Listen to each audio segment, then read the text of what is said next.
game. Bale, kikira tayo ng chess. Bale, ako yung hawak ng video ba, tapos si Alex yung kukuha.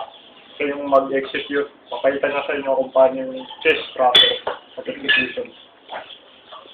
Dito sa flat na bench. Ayan. Ito po si Alex. Ito po si Alex. Kaya Alex, kaya? Kaya. Bench press. Bench press flat. Bale, proper position ng kamay. Kailangan nakaganto. Oo. Tapos, Tapos, proper execution. dito kailangan yung mata nakatapat. Oo. Dapat sa foam, tapos sa gitna rito. Naka-chest out dapat. Okay, so, ito yung binubuhat niya at isang 40 sa isang 30, kabilaan, bale 140 lahat. 70-70. Ano to? 1 set, ay 4 set to. 4 set. Tapos 12 repetition. Oo. Bale, kaya na ba? Kaya? 1, 2, 3.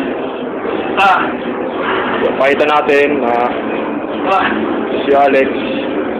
Yan po yung proper natin execution. Bale, depende sa bigat ng repetition. Nakaka-anim na siya.